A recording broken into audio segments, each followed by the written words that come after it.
Dia, irmãos. A paz do Senhor Jesus. Coisa boa é a gente estar na casa do Senhor, né, para juntos aprendermos a palavra do Senhor e louvarmos a Deus. Deus é bom, não é?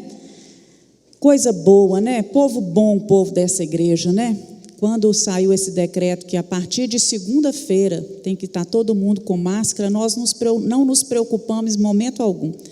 Porque nós falamos assim, olha, o povo dessa igreja é um povo esclarecido, entendido, isso vai ser muito fácil, nós não vamos ter problema nenhum às portas, né? Vai estar todo mundo lá presente com a sua máscara, louvando e adorando o Senhor. Hoje nós vamos estudar mais um perigo que ronda a igreja do Senhor.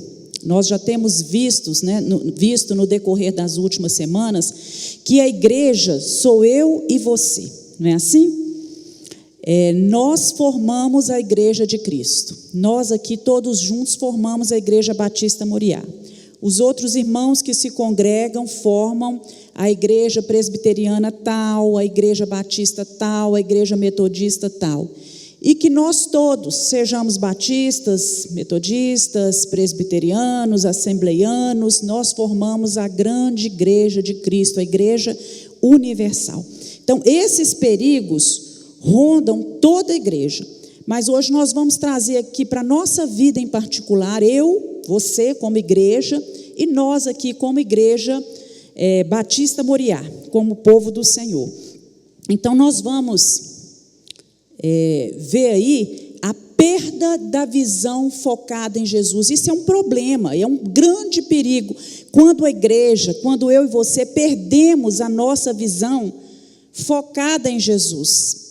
Deixamos os nossos olhos se desviarem e olharem para outro lugar. Lá no versículo do Salmo 119, 18, diz assim: desvenda os meus olhos, para que eu contemple as maravilhas da tua lei. Quer dizer, Senhor, abre os meus olhos, faz com que os meus olhos vejam as maravilhas da lei do Senhor, das coisas do Senhor, que os meus olhos possam contemplar isso.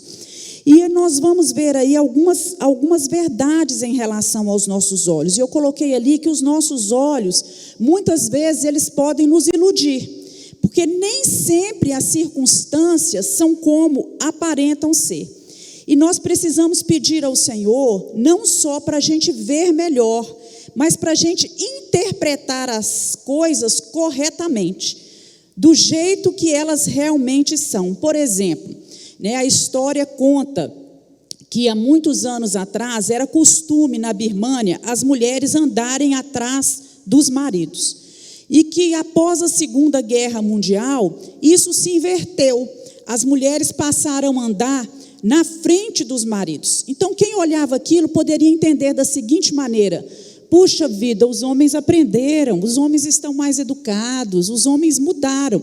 Mas, na verdade, as mulheres tinham passado a andar na frente dos maridos por causa das minas. Então, quer dizer, se passasse por uma mina, quem seria explodido? A mulher, que antes ficava atrás, passou a ficar na frente. Então, às vezes, os olhos nos iludem. Outra verdade é que o olho não é capaz de enxergar sem a mente. O nosso nervo óptico, ele é que capta, que envia para o nosso cérebro os estímulos que recebe. E é no cérebro que as nossas informações são organizadas e são interpretadas. Então, nós enxergamos os fatos da forma que o nosso cérebro interpreta. Daí aquela situação de que várias pessoas estão presenciando o mesmo fato, mas na hora que você vai perguntar, algumas dão relatórios diferentes, não é assim? Apresentam relatórios diferentes. E também o que vemos fala muito a nosso respeito. Porque os processos neurológicos e químicos que se dão nos olhos, eles são o mesmo, mas cada um de nós enxerga diferente do outro. Por quê? Devido a quê? A nossa experiência de vida, a nossa maturidade, ao nosso caráter, ao nosso jeito de ver as coisas, e até mesmo a maldade no coração influencia o nosso jeito de ver as coisas e diz muito ao nosso respeito. E a saúde física dos olhos depende de limpeza, depende de proteção, depende de lubrificação dos olhos. Interessante que a gente cuida de muitas partes do corpo, né? Mas às vezes os olhos a gente é meio relaxado com ele. E eu estive há pouco tempo, né, olhando os meus olhos, e eu fiquei surpresa em saber que os meus olhos estavam tão ressecados, faltava tanta lubrificação, que estava até com algumas feridinhas. E eu precisei usar um colírio várias vezes ao dia para lubrificar os olhos e cicatrizar aquelas feridinhas que haviam sido causadas pela falta de lubrificação e cuidado com os olhos. Então, a gente precisa, né, estar aí cuidando dos nossos olhos físicos. E agora, nós vamos ver algumas verdades espirituais.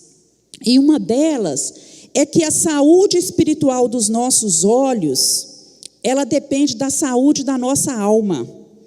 A saúde física depende do cuidado que você tem, né, dos colírios que você pinga, da proteção, da lubrificação, mas a saúde espiritual dos olhos depende da saúde da sua alma. E do mesmo jeito que a gente precisa de um oftalmologista para tratar dos nossos olhos físicos, nós precisamos de um especialista para tratar dos nossos olhos espirituais. Você concorda com isso? E quem é esse especialista, irmãos? É Jesus, né? Alguém que tem a capacidade de diagnosticar os problemas que nos afligem, iniciar o tratamento, porque é Jesus que vai fazer isso, e nos ajudar, né, prescrevendo a correção para os nossos olhos espirituais. O pecado também, outra verdade, é que o pecado no coração e na mente do homem, ele vai afetar a nossa visão. Afeta o nosso mecanismo de compreensão das coisas e vai deixar, muitas vezes, a verdade distorcida e vai alterar as nossas atitudes. Então, nós precisamos tomar cuidado com esse fato que é uma verdade. Muitas das dificuldades da nossa vida decorrem da nossa própria visão acerca da vida. Decorre da visão que nós temos acerca de nós mesmos, da visão que nós temos acerca de Deus, não é? E da nossa visão a respeito dos outros e das circunstâncias que nos cercam. Isso aí vai determinar o que nós somos e o que nós fazemos. Também existem fatores que causam a cegueira espiritual, como diabetes, glaucoma, né, algum câncer ocular, um fator genético, alguns acidentes, tudo isso pode causar a cegueira física, mas também existem fatores que causam cegueira espiritual em nós. Então, se o nosso coração está espiritualmente enfermo, com certeza a nossa visão espiritual vai ficar comprometida. E nós precisamos pedir ao nosso oftalmologista espiritual que cure a nossa visão. No próximo slide, eu coloquei que é muito importante nós termos os olhos focados em Jesus, né? Como para poder estarmos totalmente aptos para ver as coisas da maneira correta. E uma das formas é a gente meditar nas Escrituras. Nós temos que valorizar a palavra de Deus como um instrumento, algo que Deus deixou para nos edificar, para nos dar equilíbrio e para preservar a nossa visão. Também precisamos desprender de todo pensamento de distração, porque às vezes nós estamos olhando para o alvo, mas de repente vem um pensamento que nos distrai e nos faz perder o rumo, nos faz perder a direção. Então nós precisamos buscar incessantemente a santidade e a pureza. Falando, não, eu estou com os meus olhos fixos no Senhor. E se isso aqui, você olha só de canto de olho, não é? Vai me afastar, vai tirar meus olhos do alvo, então eu não vou entrar por esse caminho, eu não vou permitir que os meus olhos se desviem para tal lugar. Também precisamos aprender a levar o nosso pensamento cativo a Deus. Isso quer dizer o seguinte: quando a gente ora, Senhor, traz os nossos pensamentos cativos ao Senhor. Isso quer dizer, sujeita os nossos pensamentos, Senhor, né, à vontade, aos ajustes, né, às adequações que Deus quer para a minha vida. Não me deixe pensar, porque tudo começa na nossa mente. Não nos deixe pensar aquilo que desagrada ao Senhor. E também temos que buscar ter a mente de Cristo. Então nós podemos dizer que focar os olhos em Jesus é uma atividade que precisa ser o quê, irmãos? Desenvolvida. Ninguém nasce com os olhos focados em Jesus. Ela precisa ser aprendida e desenvolvida. E haverão momentos em que os nossos olhos almejarão se desviar, mas nós temos que aprender a desenvolver essa atividade. Isso é uma decisão que precisa ser tomada, eu e você. E isso só pode ser executado, nós só podemos fazer isso através de uma vida que vai aprender a valorizar e submeter-se ao Espírito Santo de Deus. Ainda que os meus olhos queiram se desviar, queiram olhar para outro caminho, eu sei para onde eu vou, eu sei quem é o autor e consumador da minha fé, e eu vou desenvolver essa atividade, eu vou desejar, eu vou tomar atitudes de dizer não, de proibir os meus olhos para olhar, de buscar a santidade, a pureza no coração e valorizar o poder que o Espírito Santo tem para trabalhar nas nossas vidas e nos ajudar a deixar de lado todas essas vontades e desejos. Então, uma pessoa que tem a sua visão focada em Jesus, que tem o foco em Jesus, ela tem que aprender a reconhecer as obras de Deus, reconhecer e contemplar os milagres de Deus diariamente. Há pessoas que só veem milagres quando eles são de uma forma muito grandiosa, muito barulhenta, muito diferente, mas a nossa vida é um milagre diário, amém? É um milagre diário, a nossa família é um milagre diário, o pão na mesa, né, o que vestir, a proteção, o cuidado, o fato de eu e você estarmos aqui hoje assentados, isso é um milagre e é bênção das mãos do Senhor. Nós precisamos também, irmãos, saber o que Ele promete, e tudo o que Ele promete está onde? Na palavra. Então, se nós não conhecermos a palavra, nós estamos sujeitos a não ter a nossa visão focada no Senhor. Então, precisamos saber o que Deus promete, reafirmar as promessas de Deus e desfrutar das suas promessas. A palavra de Deus está recheada de promessas, né? Da primeira à última folha, Deus tem promessas para nós, e nós precisamos conhecer essas promessas para que os nossos olhos não se desviem de Jesus. Observar o que Deus pede de nós, isso é obediência. Nós precisamos entender aquilo que Deus está pedindo aqui nessa palavra e obedecer a Deus, porque a obediência nos afasta, tira o nosso foco do Senhor. Aprender com a sua lei, com a sua palavra, e tomar posse do descanso, né, do acalento que Deus traz para a nossa alma, né, da satisfação que Ele dá para as nossas necessidades. E por isso nós precisamos aprender a conversar com a nossa alma, porque por vezes a nossa alma irá se abater, mas o salmista nos ensina, e ele mesmo fala para a alma dele: por que estás abatido, ó minha alma? Por que te perturbas? Espera em Deus, confia no Senhor. Quantas vezes nós nos sentimos assim? Então, para apropriar desse descanso, para aprender a descansar nas promessas de Deus, para trazer acalento para a nossa alma, nós precisamos conversar com nós mesmos e dizer à nossa alma: fica quieta, né? Sossega, você tem um Deus, aquietai-vos, sabei que eu sou Deus, né? Isso tudo nos ajuda a manter a visão focada em Jesus. E nós vamos abrir a nossa Bíblia agora, em Hebreus 12, queria pedir a um dos meninos aí que lesse, Hebreus 12, versículo 1 e 2.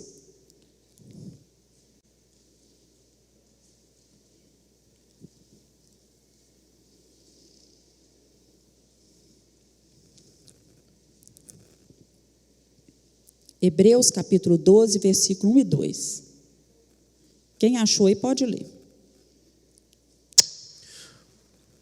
Portanto, nós também, pois que estamos rodeados de uma tão grande nuvem de testemunhas, deixemos todo o embaraço e o pecado que tão de perto nos rodeia, e corramos com paciência a carreira que nos está proposta, olhando para Jesus, autor e consumador da nossa fé, o qual, pelo gozo que lhe estava proposto, suportou a cruz, desprezando a afronta, e assentou-se à destra do trono de Deus. Isso.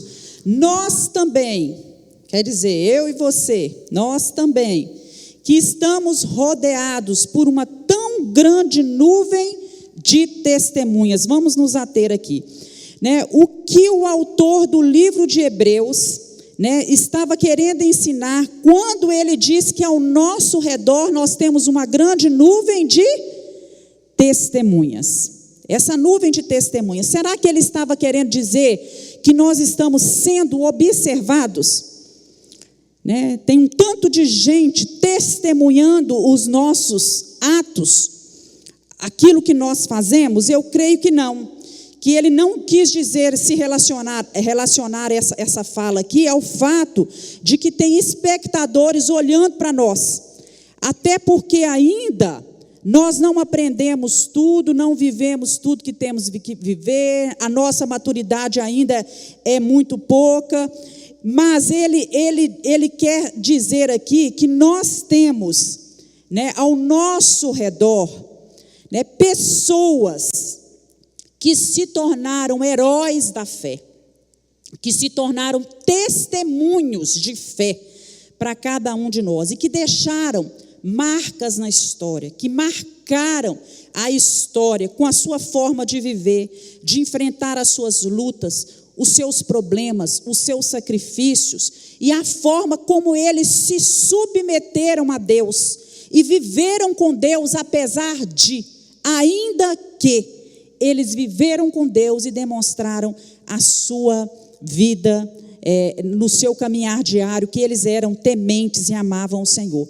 E aí quando você abre o capítulo 11 de Hebreus, o que está registrado no capítulo 11 de Hebreus? Lá é a galeria dos heróis da fé. Então nós vamos ver lá registro da vida de pessoas como Abraão, como Isaac, como Moisés, Jacó, Raabe, né, Gideão, Baraque, Davi, Samuel, homens, né, mulheres, que o testemunho deles, que quando nós olhamos para a vida deles, pelo exemplo de fé que eles deram, isso aí nos ajuda a vencer as provas que estão ao nosso redor. E isso é maravilhoso, irmãos, porque nós sabemos que com o decorrer da história, esse testemunho, ele foi citado desses homens, porque foram os homens que viveram até ali. Mas eu creio que a história continua sendo escrita no âmbito espiritual, e que muitos outros testemunhos de fé foram acrescidos a essa lista, porém não foram registrados na palavra, né? Mas muitos outros homens e mulheres que têm passado no decorrer da história, que têm deixado o seu testemunho para aqueles que estão ao seu redor. E daí eu pergunto, né? Há chegar momentos em que a nossa vida vai ter que ser como, né, a vida desses homens, as pessoas olharem para nós e nos observarem mesmo. Eu e você somos exemplos para os outros, né? E nós precisamos nos tornar um dos heróis da fé, ainda que o nosso nome não vai ficar registrado na Bíblia, mas vai ficar marcado na vida das pessoas que estão ao nosso redor. Então você pode marcar a vida das pessoas, da sua família, da sua geração, com o seu testemunho de fé, né? E assim as pessoas vão olhar para nós, né, como se nós também fizéssemos parte dessa nuvem de testemunhas que estão ao nosso redor. Irmãos, mas é fato que nós temos também fracassos daqueles que não conseguem enxergar, testemunhas, né, que se esqueceram de olhar para Deus, e que eles deixaram um testemunho que apesar de ser um testemunho muitas vezes negativo, ele ainda serve para nós. Não é verdade isso? Ele ainda serve, porque muitas pessoas viveram fases de muita dificuldade, de problemas, de necessidades, mas elas fracassaram. Elas não conseguiram manter os olhos fixos em Jesus. Você pode dizer: misericórdia, Senhor, que eu não seja assim. Não é, irmãos? Misericórdia, que nós não sejamos assim. Por exemplo, quando os 12 espias entraram na terra prometida para trazer um relatório para o povo de Deus, eles eram 12. E 10 voltaram com um relatório muito ruim, né? Ampliaram o problema. Eles se viram pequenos e até se compararam com os gafanhotos, né? Acharam que eles eram tão pequenos e insignificantes que eles não valiam nada e não podiam nada em relação àquele povo. Mas nós vemos que 2 voltaram com fé, heróis da fé. Não, nós podemos entrar e conquistar a terra. Então ficou registrado esse testemunho ruim dessas pessoas que não tiveram o seu foco em Jesus.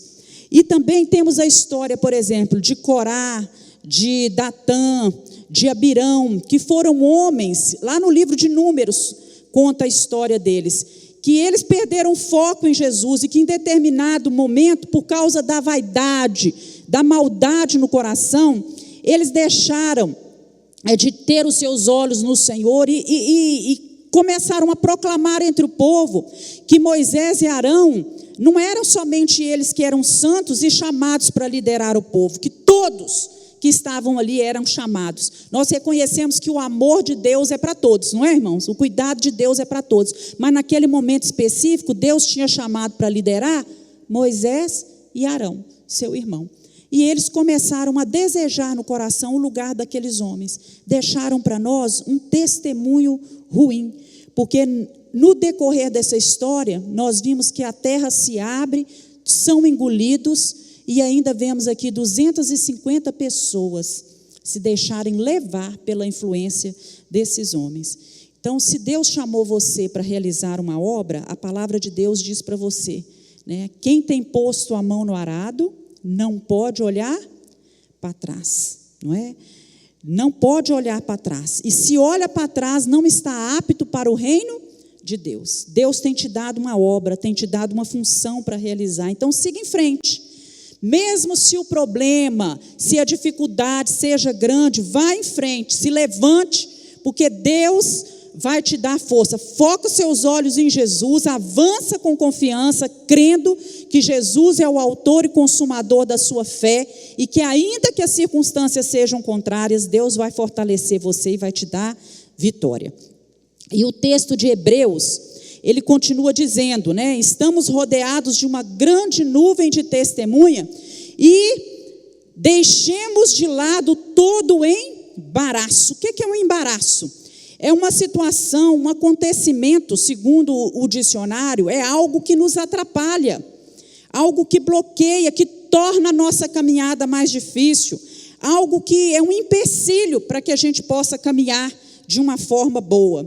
Nem sempre os embaraços são pecados, nem sempre, né? Mas eles podem nos atrapalhar, eles nos atrasam a chegar no nosso alvo, a cumprir a nossa meta. Então o autor de Hebreus nos aconselha, dá um grande conselho aí: deixemos de lado todo o embaraço, para que a gente não venha esmurecer, porque o que acontece? Esses embaraços no meio do caminho, eles vão minando a nossa fé, vão roubando a nossa alegria e vão nos fazendo desistir, desanimar no meio do caminho. Lá em Lucas capítulo 14, Jesus conta uma parábola, e essa parábola para observar como as coisas, até mesmo coisas que são lícitas, que são permitidas por Deus, elas podem muitas vezes nos impedir de aceitar o convite de caminhar com Jesus.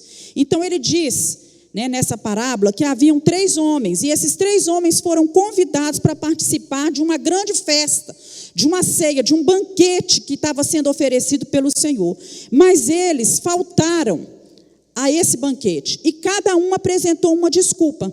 Um tinha comprado um terreno e precisava ir olhar esse terreno. O outro tinha comprado uma junta de bois e precisava testar esses bois, se eles estavam aptos para o serviço. Quer dizer, tudo coisas que eles realmente tinham que fazer, coisas que fazem parte da vida. E o terceiro tinha acabado de se casar, né? Coisa que é até mesmo recomendada pelo Senhor. Mas essas desculpas foram embaraços para eles. Lá no livro de Ageu, nós estudamos o livro de Ageu há pouco tempo, no ETAD, um dos profetas menores. Conta que o povo, ele deixou de fazer a obra do Senhor, de ir à casa do Senhor, de trabalhar no templo, de reerguer o templo, o santuário de Deus, e que eles foram cuidar das suas próprias casas. É pecado cuidar da sua casa? É pecado edificar a sua casa? Não. Mas eles colocaram como prioridade as suas próprias coisas. Não é pecado você testar os seus bois, ver se os seus bois estão aptos. Também não é pecado, né, você se casar. Mas nada disso pode estar à frente daquilo que Deus tem colocado para nós. Então, assim ocorre com muitos de nós, né? Passamos a dar mais importância aos negócios, às coisas dessa vida, do que estarmos na casa do Senhor, na presença do Senhor. Então, nós precisamos tomar cuidado e deixar os embaraços e também deixar de lado, abandonar o pecado, porque o autor fala isso, deixando de lado todo embaraço e todo pecado que tão de perto nos rodeia. É como se nós estivéssemos aqui e o pecado fica bem perto, nos rodeando o tempo todo. Então, pecado é o quê? Pecado é todo tipo de transgressão, é desobediência à palavra do Senhor. É aquilo que Deus ordena que a gente faça e que muitas vezes a gente não faz, a gente erra o alvo, que a gente sai do objetivo traçado. E o final disso é a morte. O que é que diz lá em Romanos, capítulo 6, versículo 23? Romanos 6, 23. O salário do pecado é a morte. O salário do pecado é a morte. O pecado, ele vai criar também impedimentos para que Deus nos ouça. Ele cria impedimento para que Deus ouça as nossas orações. E ele vai promover uma barreira de separação entre nós e Deus. Vamos abrir a Bíblia aí. Em 1 João, capítulo 3, versículo 4. E também em Isaías 59, versículo 1 e 2. Pode ler, por favor. Som. 1 João 3, 4. Todo aquele que comete pecado transgride a lei, pois o pecado é a transgressão da lei. Isaías 59, 1 e 2. Certamente a mão do Senhor não está encolhida para que não possa salvar, nem surdo o seu ouvido para que não possa ouvir. Contudo, as vossas iniquidades fazem divisão entre vós e o vosso Deus, e os vossos pecados encobrem o seu rosto de vós para que não vos ouça. Isso, está tão claro aí, não é? Dá aí o significado do que é pecado e que fala que Deus não está com as suas mãos encolhidas, o ouvido de Deus não está fechado, Deus está pronto para nos ouvir, mas que os nossos pecados fazem separação entre nós e Deus, e muitas vezes Deus não ouve. Nós estamos ali de joelho, orando, clamando, porque a nossa vida, nós dobramos os nossos joelhos, mas nós não nos lembramos de pedir perdão pelos nossos pecados. E muitas vezes nem consciência daquilo que era pecado, porque às vezes o nosso coração está tão endurecido que a gente não consegue sentir e detectar que determinada situação constituiu-se em um pecado e que aquilo impede o agir de Deus na nossa vida. Então, através do poder de Deus é que nós nascemos de novo. E quando nós nascemos de novo, nós recebemos uma nova natureza. Deus transforma a nossa vida. Né, que essa vida nova, ela não tem mais parte com o pecado. Nós somos agora uma nova criatura e nós nos tornamos santos como Deus é santo. Vamos abrir a Bíblia em 1 João capítulo 3, versículo 9. Pode ler, gente. Aquele que é nascido de Deus não vive na prática do pecado, porque a semente de Deus permanece nele. Não pode continuar pecando, porque é nascido de Deus.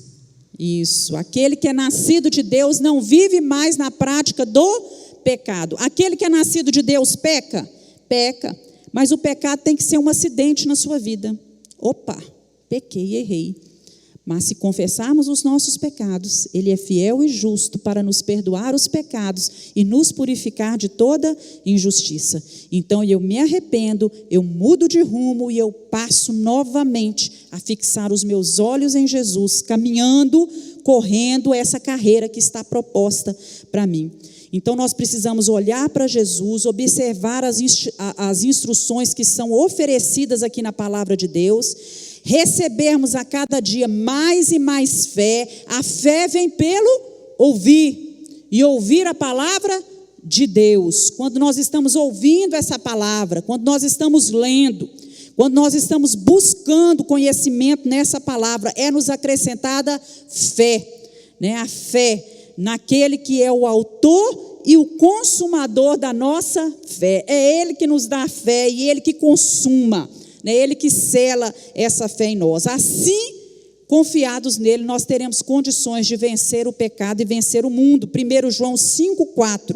Vamos ler aí.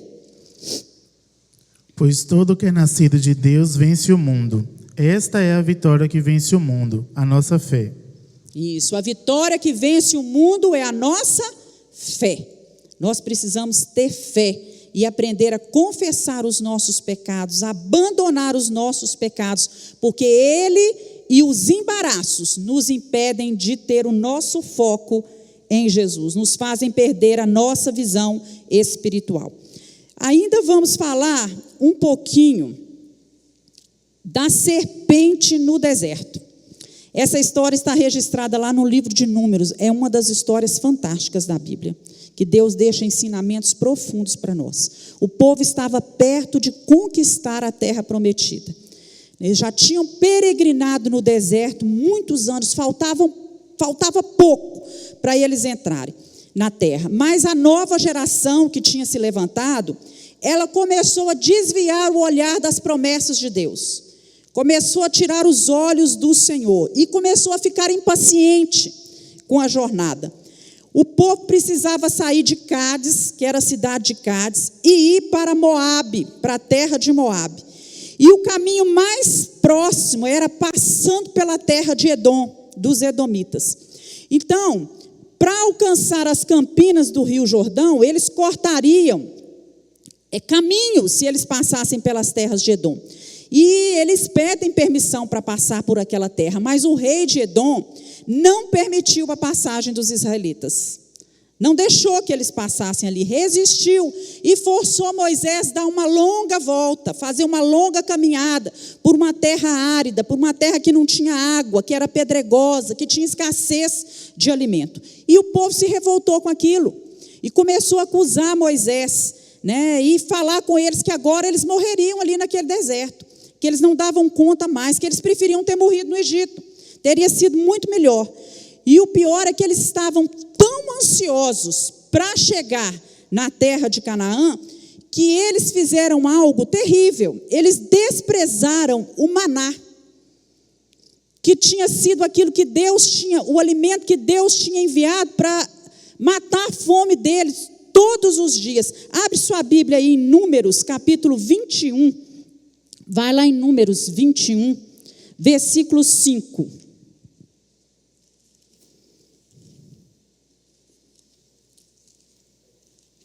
Quem achar aí pode ler, por favor.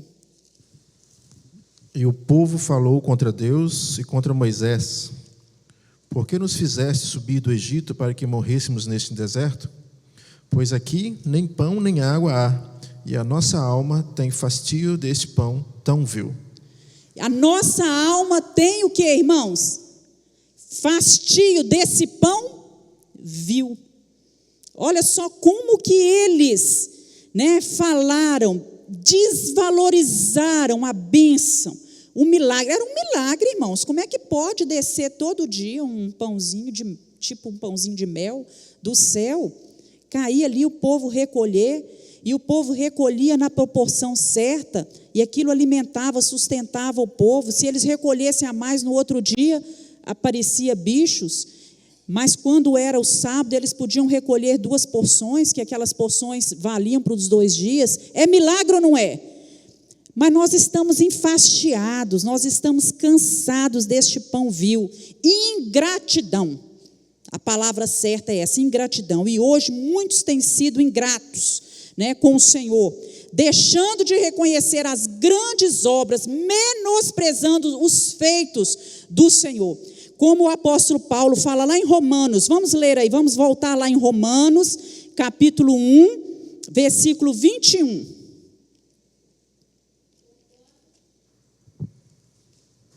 Porquanto, tendo conhecido a Deus, não o glorificaram como Deus, nem lhes deram graças. Antes, em seus discursos se desvaneceram, e o seu coração insensato se obscureceu. Então está aí, né? Não deram graças a Deus, não reconheceram Deus e não aprenderam a dar graças ao Senhor. E nós precisamos aprender a dar graças em todo o tempo. E nós vemos, irmãos, que a caminhada dos israelitas é um retrato da nossa caminhada.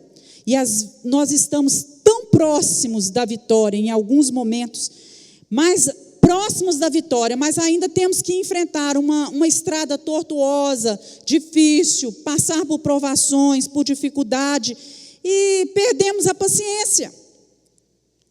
E dessa forma, nós estamos a um passo de cometer ingratidão, de murmurar, de reclamar, de perder a bênção de Deus. E nós precisamos pedir ao Senhor: Deus, tem misericórdia de nós. E o povo então fica sujeito naquele momento ali à disciplina do Senhor. Deus vai disciplinar o povo. E o que Deus envia? Serpentes, cobras, pelo deserto. Imagina serpentes escondidas na areia, que coisa difícil, né? E a picada daquela serpente, ela trazia ao povo uma dor muito grande, inflamação, e muitas pessoas sofreram, morreram, perderam seus amigos, perderam seus filhos, e isso veio trazendo tristeza, veio trazendo dor para o povo. E como resultado disso, houve arrependimento.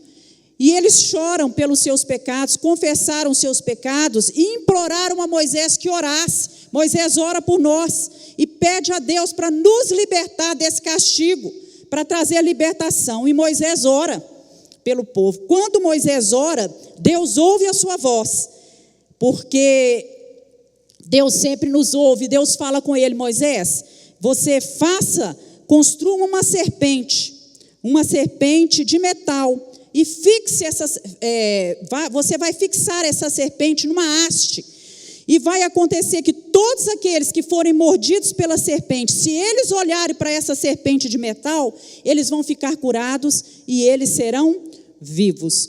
E nós vemos aí que a serpente, ela foi levantada para que os israelitas olhassem para ela e fossem curados fisicamente, e que Jesus, ele foi levantado na cruz, suportando, levando ali os nossos pecados, as dores de cada um de nós. Então, os que olharem para Jesus com fé, crendo que serão libertos da morte eterna, eles têm vida eterna. Glória a Deus por isso, aleluias. Então, quando nós olhamos para Jesus com fé, nós precisamos entender o que Deus pensa sobre o pecado.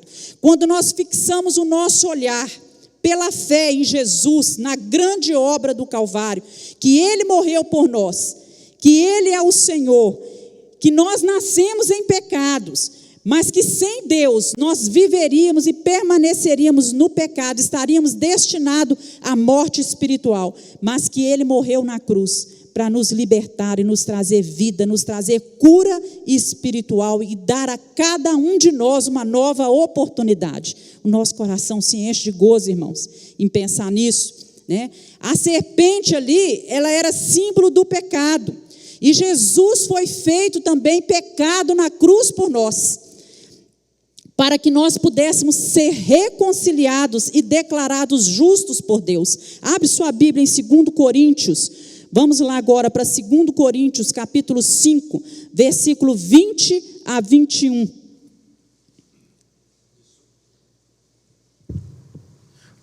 de sorte que somos embaixadores da parte de Cristo, como se Deus por nós rogasse.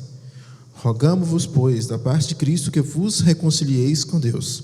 Aquele que não conheceu o pecado, o fez pecado por nós, para que nele fôssemos feitos justiça de Deus. Aquele que não conheceu o pecado, ele se fez pecado na cruz do Calvário por nós, para que nós conhecêssemos o amor e a justiça do Senhor. Então, todos os que creem, né, na morte expiatória, no sangue vertido na cruz do Filho de Deus, que ele foi pendurado numa cruz para nos salvar, eles podem ter as suas doenças espirituais saradas, as doenças provocadas pelo pecado sarados. Não era a serpente que estava ali curando as pessoas. A serpente não curava ninguém, mas a fé demonstrada através da obediência às instruções de Deus. Aquele que olhar para essa serpente, crê que ele olhar e ele vai ser curado. Era a obediência, a fé com obediência que trazia a cura para a vida das pessoas. E lá em 1 Pedro, capítulo 1, 18 a 19, fala assim, que não foi com coisas corruptíveis, como prata ou ouro, que nós fomos resgatados das nossas vãs concupiscências, dos nossos desejos, dos nossos pecados, não. Mas foi com o precioso sangue de Jesus Cristo, o Cordeiro perfeito, que fez um sacrifício só na cruz do Calvário por nós. Aleluias por isso. Jesus é o Cordeiro de Deus, que tira o pecado da minha vida e da sua vida. E quando nós olhamos para Ele com fé, em obediência à sua palavra, nós somos curados, nós somos restaurados, nós temos nova vida. Louvado seja o Senhor por isso. Vamos falar um pouquinho também sobre a carreira e sobre o alvo. Volta lá para Hebreus capítulo 12, você vai voltar lá. Hebreus capítulo 12, versículo 1. Olha, nós também, que estamos rodeados de uma tão grande nuvem de testemunha, deixemos o embaraço e o pecado que tão de perto nos rodeia, e corramos a carreira que nos está proposta. Né? Há uma carreira, há um alvo proposto para cada nós. Irmãos, existem diversos tipos de corrida. E nós sabemos que tem aquelas corridas de curta distância, né? Que a pessoa vai correr 100 metros, 200, 400 metros. E essas corridas são uma explosão de força. Né? Ganha quem tiver mais força ali para correr naquele momento. Mas também tem as corridas de longa distância, que são as corridas aí de 2.000, 3.000, 5.000 metros. Aí não ganha quem tem explosão de força, vai ganhar aí quem tem resistência. Tem também as corridas, né, as famosas corridas de obstáculos. Né, o atleta tem que correr e tem que saltar os obstáculos. Temos também a corrida de revezamento, que o atleta corre, ele dá o melhor de si, ele explode em força. Ele é resistente, mas em determinado momento o trabalho é de equipe, ele tem que passar o bastão e o outro tem que dar o melhor de si também, para que eles possam juntos vencer essa corrida, que é a corrida de revezamento. E temos também a maratona, que é a mais famosa das corridas, né? Que ela foi criada nos Jogos Olímpicos na Grécia em 1896, em homenagem a um soldado grego. A Grécia lutava contra os persas e estava acontecendo uma maratona em Atenas. E os gregos tinham combinado, aqueles que foram para a guerra, haviam combinado com as suas esposas, que se eles não voltassem num prazo X daquela guerra, que as mulheres matassem seus filhos e depois se suicidassem, para que não caíssem na mão do inimigo. E os gregos vencem, só que o prazo da corrida, ele foi, da luta, ele foi estendido um pouco além. E diz a história que um dos gregos, né, um dos soldados gregos, ele fez tanto esforço, ele correu tanto, né, correu cerca de 40 quilômetros, um pouco mais, para chegar à Grécia a tempo de conseguir dizer para as mulheres que eles venceram a guerra, que elas não precisavam cumprir o acordo que havia sido feito. Diz a história, irmãos, né, que Quando ele chega lá, ele só consegue dizer uma palavra antes de morrer: vencemos, e ele cai morto, né? E com isso, essa corrida, né, maratona, recebeu esse nome por ele ter percorrido esse tempo, né, e dado o recado a tempo certo. Então, nenhum atleta, nenhum de nós devemos correr. Todo atleta, quando ele vai correr, ele tem um alvo definido, ele sabe onde ele quer chegar, na linha de 100 metros, na linha de 5.000 metros, 15.000 metros, não é? 42 quilômetros, né? Que é a maratona, 42.000, é isso mesmo. E ele se esforça para conseguir a vitória e para chegar na linha de chegada. E assim também nós, né? Nós estamos nos esforçando para a maior vitória de todas, que é a vitória sobre o pecado, sobre as coisas deste mundo. E o prêmio que nos espera não é uma coroa de louro, como eles recebiam, é a vida eterna. Aleluias por isso. Todos nós estamos nessa carreira, nessa corrida na nossa vida. A vida cristã, na verdade, ela é uma corrida. Nós estamos aí. E dependendo da ocasião, do período que nós estamos vivendo, pode ser uma corrida de velocidade, que você tem que dar um arranque, que você tem que correr do mal, bem depressa, que você tem que dar aquele arranque para fugir da prática do mal. De repente pode ser uma corrida de resistência, você está enfrentando uma luta e uma dificuldade há tanto tempo que você pensa: será que eu vou dar conta disso? Será que eu vou aguentar? O inimigo está me atacando e já tem um tempo, isso parece que se tornou crônico. Você pode estar vivendo um período de corrida de resistência, e você tem que buscar fôlego em quem? No Senhor, porque a sua linha de chegada ainda não chegou, não é? Você ainda não chegou no alvo, e você não pode desanimar, você não pode perder o fôlego, você não pode perder a esperança, você não pode se dar por cansado nessa corrida. Há também alguns momentos em que nós estamos numa corrida de obstáculos, irmãos. Nós temos que vencer obstáculos constantes. Todos os dias parece que a gente tem que superar uma coisa, pular uma coisa, não é? Passar por cima de alguma coisa. E assim nós vamos prosseguindo. Há momentos que é corrida de revezamento.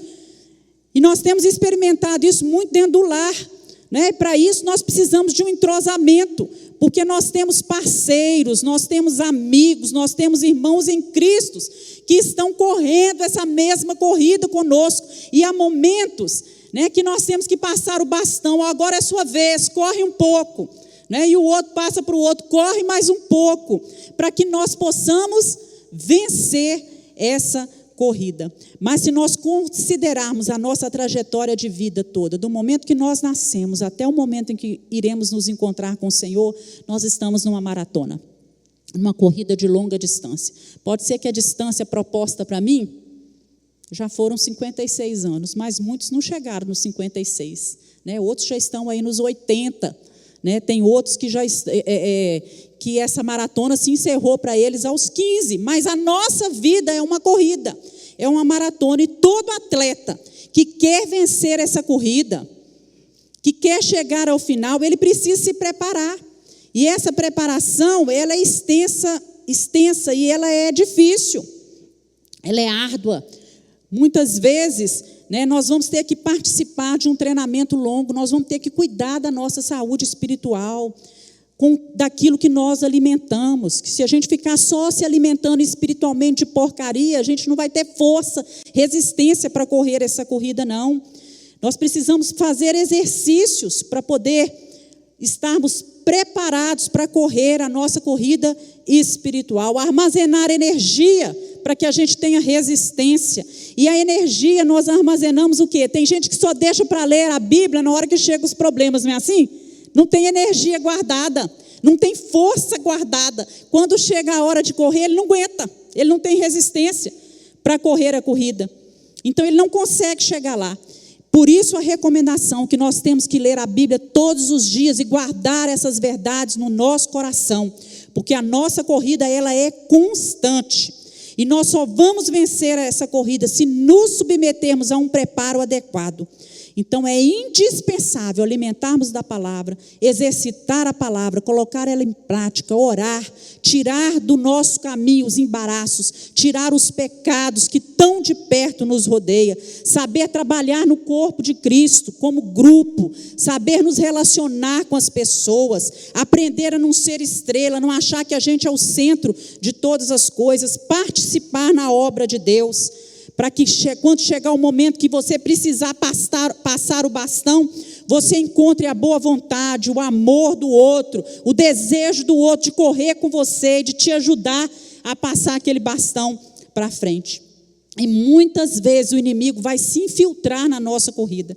Não é assim? Vocês já viram na televisão alguns casos que estava acontecendo corrida e que de repente entrava alguém maluco no meio dessa corrida e que agarrava o outro e segurava e impedia a pessoa de chegar? É assim que o inimigo faz. Ele se infiltra na nossa corrida e quer nos segurar, nos agarrar, nos deter, nos fazer parar, perder tempo e nos impedir de chegar ao alvo. Agora, quando isso acontece, nós temos que largar, sai para lá, né? Empurrar o inimigo, reconhecer que é ele que está nos segurando, que é ele que está tentando nos impedir. E tanto na nossa fase aí de preparação, quanto na corrida, às vezes é o cansaço, irmãos, que tenta nos impedir de chegar ao nosso alvo, que está presente. Não é fácil ter disciplina, não é fácil passar por muitos obstáculos, não é fácil encontrar resistência quando você está cansado, não é? Não é fácil achar muitas vezes a pessoa certa para você passar o bastão. Isso não é fácil, produz em nós cansaço. Mas se nós olharmos somente com os nossos olhos físicos, nós vamos desistir.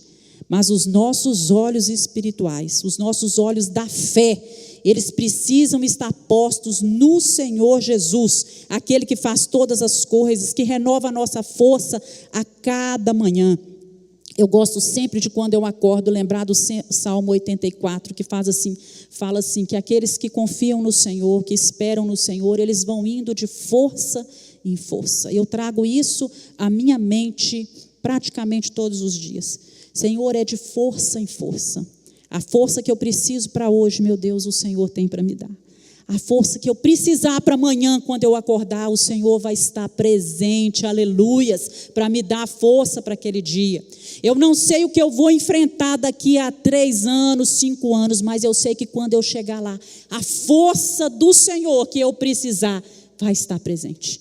Deus vai estar ali, porque o meu Deus não muda, as promessas do Senhor não mudam, né? Se nós olharmos para Jesus e corrermos com paciência, é interessante que ele fala assim, com paciência, né? Corramos com paciência. O que é paciência? É a virtude daquele que suporta as dores, que suporta os incômodos, os infortúnios, que não fica queixando, que não fica reclamando de tudo. É uma perseverança tranquila, é uma espera tranquila por um resultado que às vezes a gente nem ainda está vendo. E na Bíblia é acrescentada ainda a paciência, o amor, né? A piedade, o amor fraternal, a fé e a temperança. Isso vai resultar, vai fazer de nós um atleta bem preparado e pronto para correr com paciência, correr a carreira para a qual nos está proposta. E nós precisamos correr, mas correr com paciência e trazer à nossa mente o seguinte, que é muito perigoso a gente perder a visão celestial. Muito perigoso a gente deixar de olhar para Jesus e começar a olhar para o mundo. Deixar que os nossos olhos se desviem, né? Nós estamos buscando, e há perigos à nossa volta, e esses perigos, olha só, nós corremos o risco de perder a direção, quando nós tiramos os olhos de Jesus, de fracassar nos nossos objetivos, de sermos envolvidos pelos embaraços, contaminados pelo pecado, de cansarmos e desfalecermos, e ainda de perdermos a nossa salvação em Cristo Jesus. E nós não queremos nada disso, irmãos. Nós não queremos nada disso. E pedimos ao Senhor, Deus, nos ajuda. Prossigo para o alvo. Portanto, nós que estamos rodeados de uma tão grande nuvem de testemunhas, deixemos todo embaraço, o pecado que tão de perto nos rodeia e corramos com paciência a carreira que nos está proposta, olhando para Jesus, o autor e consumador da fé, o qual, pelo gozo que lhe estava proposto, suportou a cruz, desprezando a afronta, e assentou-se à direita do trono de Deus. Aleluias. Vai chegar o dia que nós estaremos lá, amém, irmãos? Amém. Jesus está sentado à direita de Deus, mas Deus tem preparado um lugar para cada um de nós, e nós estamos aí nessa corrida, prosseguindo para o alvo. Então, voltar não posso, parar eu não devo, o meu alvo é o céu, prossigo para o alto, amém? Deus abençoe sua vida. Vamos orar? Vamos nos colocar de pé, vamos pedir ao Senhor, que nos ajude a não perder o foco, não perder a visão espiritual, essa visão que é focada em Jesus. Deus, nós estamos aqui nessa manhã e nós te louvamos pela tua palavra. Oh Deus, a tua palavra tem o poder de penetrar os nossos corações e produzir mudanças em nós. Nos ajuda, Senhor, estamos numa corrida espiritual e nós queremos chegar à linha de chegada. Queremos correr essa corrida, meu Deus, sem murmurar, sem reclamar, sem olhar para a direita ou para a esquerda e muito menos olhar para trás. Senhor, tirando todos os empecilhos, todos os embaraços, olhando somente para aquelas testemunhas que têm sido colocadas ao nosso redor e pensando que há de chegar um momento que nós seremos testemunhas para muitas pessoas que também estão correndo a sua carreira espiritual. Nos fortalece, nos dê paciência, nos dê sabedoria, nos dê amor, nos dê fé. Oh Deus, cuida de nós, nos dá porção de força a cada dia, nos dá resistência. Senhor, nos ajuda a olhar para o inimigo e derrotá-lo através da autoridade que nós temos no nome de Jesus, a nos desvencilharmos dos embaraços, a jogar por terra todo o pecado que tão de perto nos rodeia e olharmos somente para Jesus, que é o autor e consumador da nossa fé. Em nome de Jesus nós oramos. Amém.